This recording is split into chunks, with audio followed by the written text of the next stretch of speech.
I just want to say a few words before the bishop comes up to speak. This has been quite an adventure. Most churches figure out their mission trips 6-8 months in advance. I'm more of a deadline guy. And so I was looking at it in March, and that's really cutting it close to the wire. And I never expected the outpouring of support that I have seen. Just within Newcastle Church alone, it has been phenomenal. It's a wonderful church to be a part of. But then as we talk to other people, and we talk at conference, and we email pastors, and we made these crazy shirts that are supposed to be tongue-in-cheek, and it just kind of took off. And I cannot believe that here we are within 4 months of this idea. God is just good. God is really good. I all the time. I don't know who said that. Yes, absolutely. All the time, God is good. I never once thought that I would ever hear a bishop preach at an opening worship to a mission trip. Amen. I don't know what that says about bishops. I just have to say that it is phenomenal, and I thank everybody for being here, for supporting this project. As Corey said, we are over our goal. We have surpassed our goal, and I am just floored. I am amazed at what God has done. I remember a conversation I had where I was telling somebody that I was going to try to raise $30,000 in 6 weeks' time, and it was like, well, we'll see.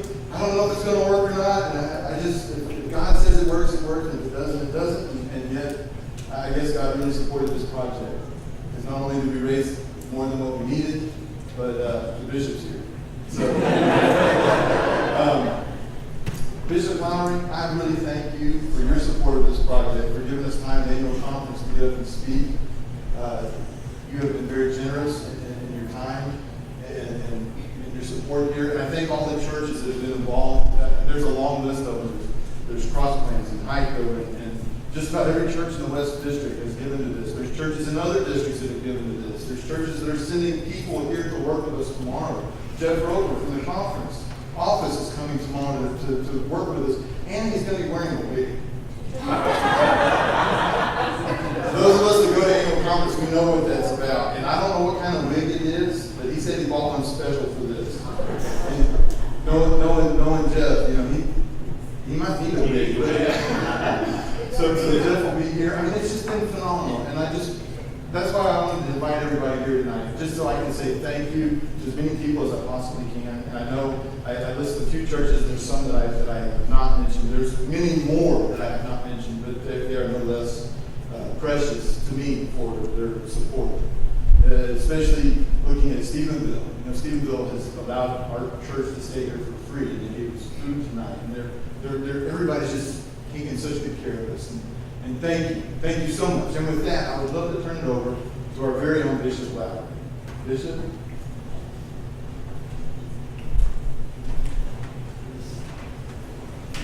Thank you. It's such a joy and privilege to be here.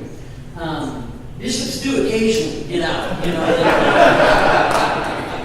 Jolene gives me directions, and she, tells me how I'm supposed to behave. And I think the amazing thing is not that I'm here, but you got an offering from Jolene.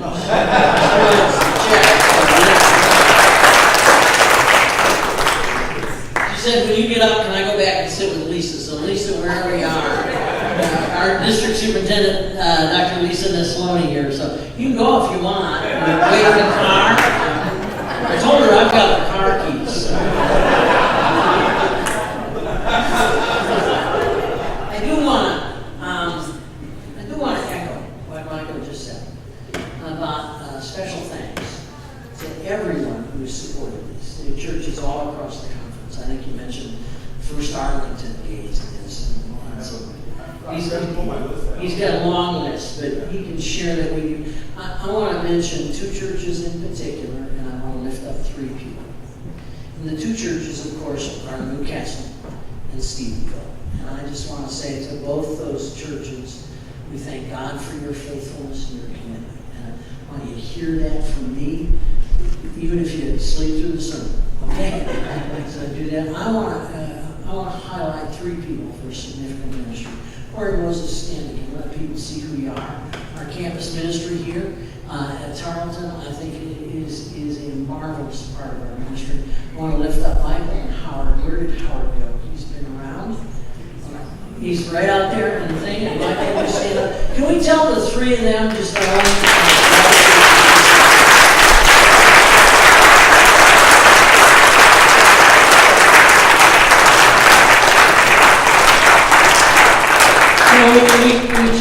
we talk about the WIG, which is the wildly important goal, and our wildly important goal is our mission to make disciples of Jesus Christ for the transformation of the world. That comes straight out of Holy Scripture. It's the command of the resurrected Christ, the very last paragraph of the Gospel of St. Matthew in the 28th chapter, where he says, "Go therefore and make disciples of all nations." The word is ta ethne in the Greek. It means literally groups of people. In fact, it's the word from which we get the word ethnic. So it literally means ethnic groups. To make disciples of all peoples.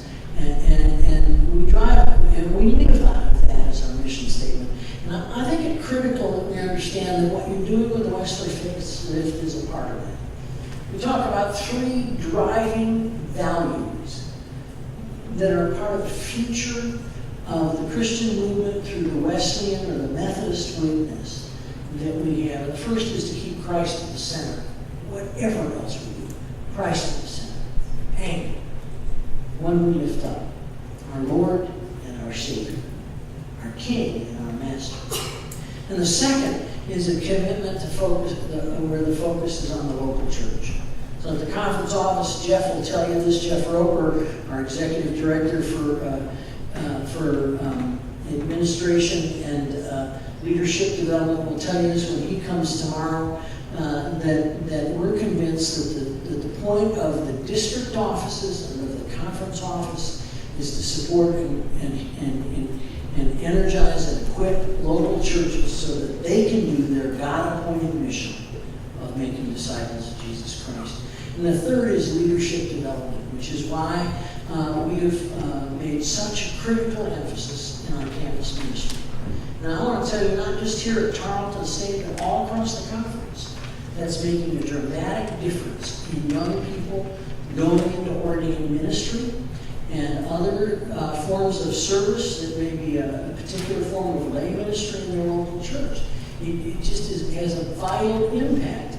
And I mentioned to somebody at dinner that when you look at a church like Newcastle, you're looking at a church that is directly benefited from that emphasis and from what it's done. And I think this is just critical. So Corey, I know you're in a whole group of campus ministers around this part of the state. You take that back and you tell them the story of not just Newcastle, but all the churches that have contributed So I want to lift that up and I want to celebrate it. Now I know that nobody comes to church to hear the pastor preach. I actually really mean that. No. What all of us come to do here is the Word of God cracked open. And hopefully we all pray that whoever's preaching, whether it's a lay person or a pastor, there's somebody who's wrestled with biblical text and said, all right, what does the Lord want us to hear this day? And so what I want to do now is turn and look at a biblical text that might guide us and launch the Wesley Facelift project, which I believe is a God-anointed, God-empowered, God-equipped mission for making disciples of Jesus Christ for the transformation of the world, for living the WIG, and for engaging in leadership development in an absolutely critical way to what we're about. So let's listen if we could. And I'm going to turn to the Gospel of St. Mark in the 4th chapter. I get my place here. I love to sit in church with Jonah when I get to go occasionally just as a husband. And the preacher will say something like, so let's all turn to the Gospel of Luke, and I'll whisper in a loud voice that can be heard from 2 or 3 rows. Is that in the Old or New Testament?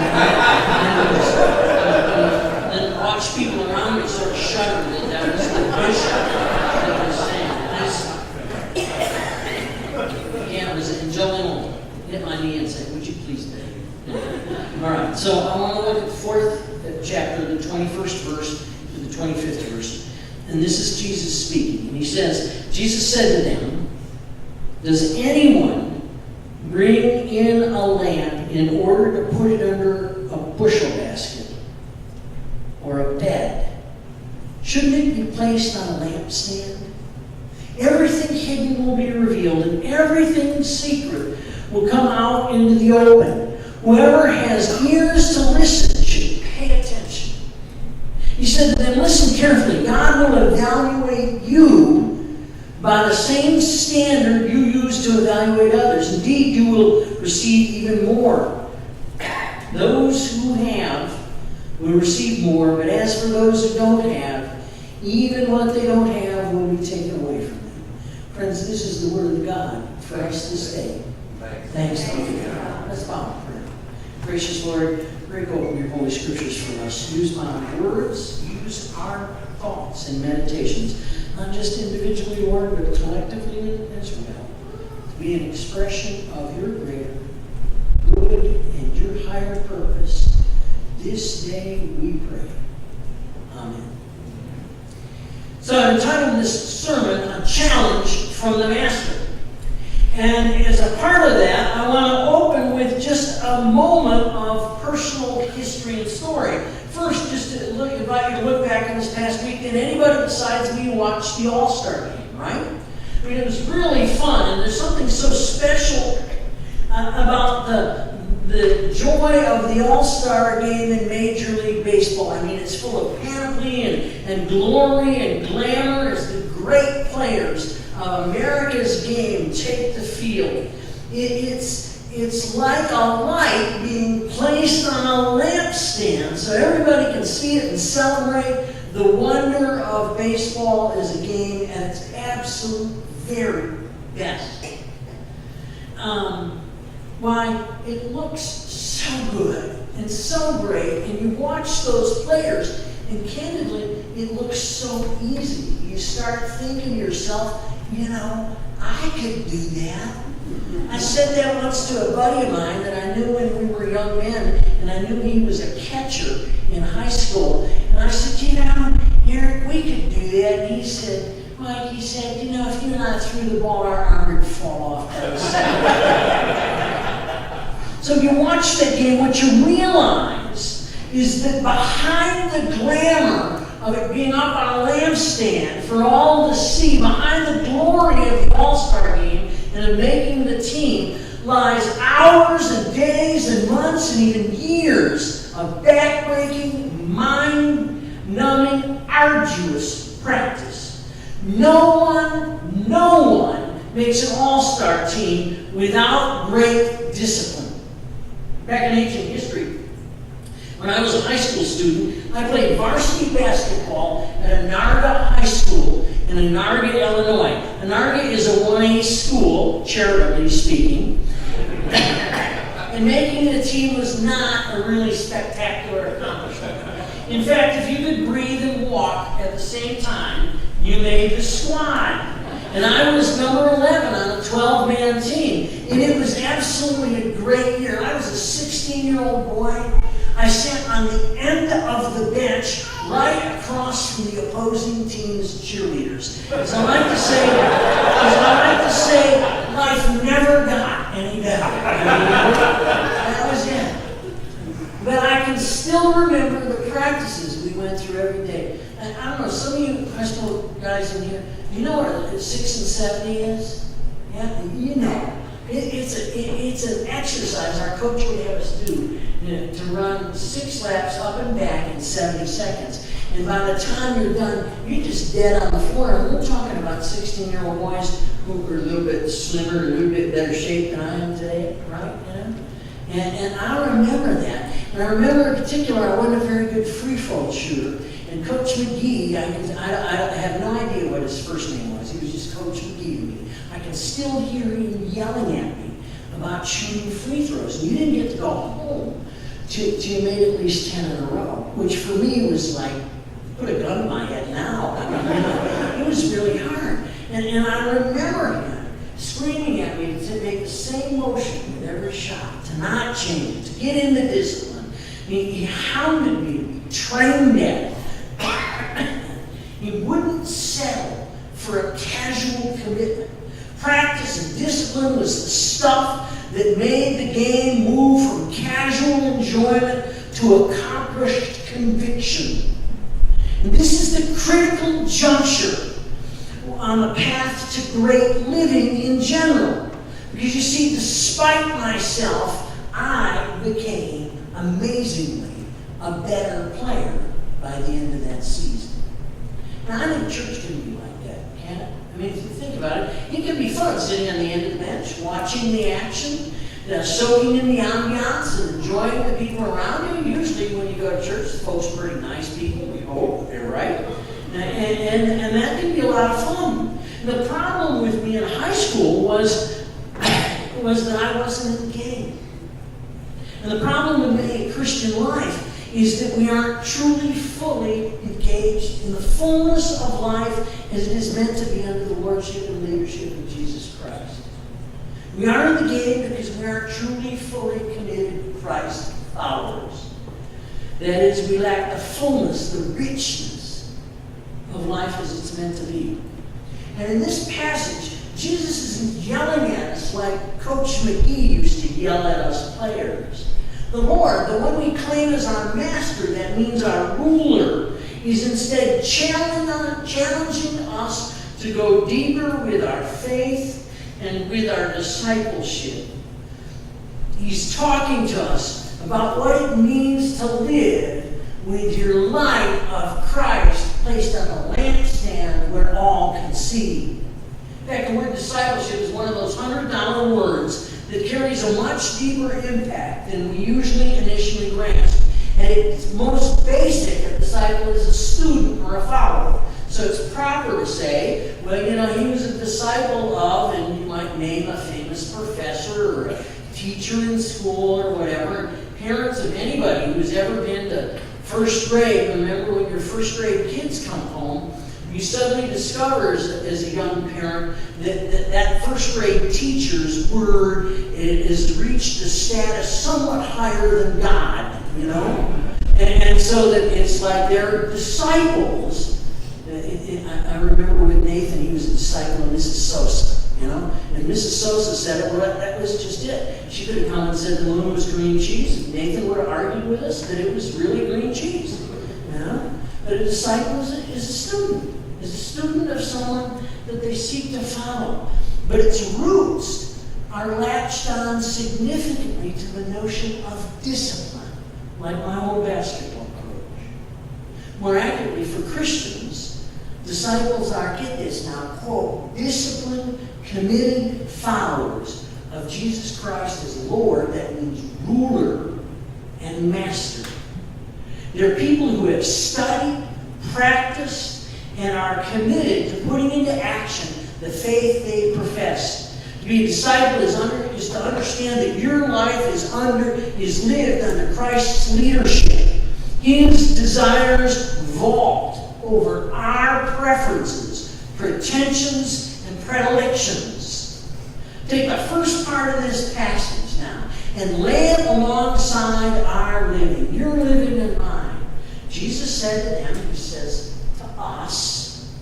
Does anyone bring in a lamp in order to put it under a basket or a bed? The answer is obvious, right? He means it to be obvious. So he continues, shouldn't it be placed on a lampstand? Everything hidden will be revealed and everything secret will come out into the open. Whoever has ears to listen should pay attention. Now take the passage and break it open. What is the lamp and what is the lampstand? Well, it's easy. The lamp is the light of Christ. That much is plain and obvious. It's his love, his healing, his forgiveness, and yes, his challenge that he calls us to better and higher living. Ultimately, that's what all our ministry is about, is it not? That's what we're about here at the West End. at Tarleton. And then, if that's what the lamp is, then the lampstand's purpose is lift up the light, to place it where everyone can see it. So what's the application for us? Well, I submit tonight as we get ready for Operation Facelift, the application is actually what you're going to be about this week. The application is straightforward. In theological or biblical language, we might read it this way. If you are my disciple, my disciplined, committed follower, Christ says, lift me up both by word and by deed, by the way you live and the love you share. Name my name to others. Share with people the light of Christ. Let the truth and way of Christ be revealed. Let it be known. And we might even just put at the end, by way of emphasis, exactly what Jesus does in that paragraph when he says, whoever has ears to listen should pay attention. It's interesting, most good Bible translations will put an exclamation mark on that last sentence. Now, friends, this is ultimately what Operation Facelift is about. It is getting in the game and lifting up the light of Christ. It's building on tradition with a vision for a future lit by Christ. So it is right tonight to celebrate, and I give thanks for your discipleship and commitment. You'll walk away with anything else, please hear that. But even more, here you and I and we together publicly place this activity on a lampstand for others to see, so that in so seeing they can see and experience the light of Christ in their life. Allow me another story. One very different from this setting. Intentionally different. Just by way of giving you two that you can place side by side to illustrate. It's one that comes from a book by a guy named Dave Gibbons entitled The Monkey and the Starfish. And it, not long ago, it was in the news in such a way a few years back that it enchanted people around the world. And it's the story of a guy named Julio Diaz, who every night, he was a 31-year-old social worker living in New York City. Every night he would end his hour-long subway commute in the Bronx one stop early so he could get out, go out of the subway, and he'd go over to his favorite diner, a single man, and that's where he'd eat his dinner. But one night when Diaz stepped off the number 6 train into the deserted station, something unexpected happened to him. He was headed toward the stairs when a teenager suddenly jumped in front of him and whipped out a knife and held it right in his face. The assailant demanded Julio's money, and he calmly handed him his wallet. Now, nothing unusual about that. That's what a sensible person would do. What happened that was different, that reflected the light of Christ, was what took place next. Let me simply read it to you. But as the young robber turned away, Diaz called out to him. "Hey, wait a minute," Diaz said. "You forgot something. If you're going to be robbing people for the rest of the night, you might as well take my coat to keep you warm." The boy was dumbfounded, Gibbons writes. He looked at Diaz with a "what in the world" look and asked, "Why are you doing this?" Diaz told him, "If you're willing to risk your freedom for a few dollars, then I guess you must really need the money." And Diaz told the boy that he was on his way to get dinner and said that if the boy was hungry, he could join him. So they went to the diner together and plopped down in a booth next to each other. When several employees came by to greet Julio Diaz, who ate there almost every night as one of their regular customers, he would kindly introduce them to the young boy who was around him. Stunned by the evening's turn of events, the robber asked Diaz how it was that he knew everyone there and remarked on how nice he was to everyone, quote, "even the dishwasher." Diaz asked him, and again I quote, if he hadn't been taught to be kind to everyone. The boy told him he had, but he didn't think people acted that way in the real world. And the conversation turned a bit more asked him what he wanted out of life. The boy didn't express much of an answer. And when the time came, Diaz told the teenager he was going to have to pay for the whole thing, his treat. Because according to Diaz, the kid had his wallet. As the story gets told, the teen didn't even think about it, but rather handed the wallet back over. Besides treating him to dinner, Diaz gave him $20, just something to help him out. In return, Diaz asked for the knife, and the boy who had threatened Diaz with the same knife not long ago quickly surrendered. After Diaz said that treating people right, regardless of how they treat you, is the simplest and most promising prescription he knows to bring people hope and to make the world a better place. My friends, this is the challenge of the Master. When we take steps following Jesus seriously, by a truly great living habit, it happens whether it's at the Wesley in Tarleton, or rather, if it's in New York City. It happens wherever we are. This is where this mission, Operation Facelift, is biblically lodged, in and through its practical application. Now hear me with care, because the days of casual Christianity are fast fading.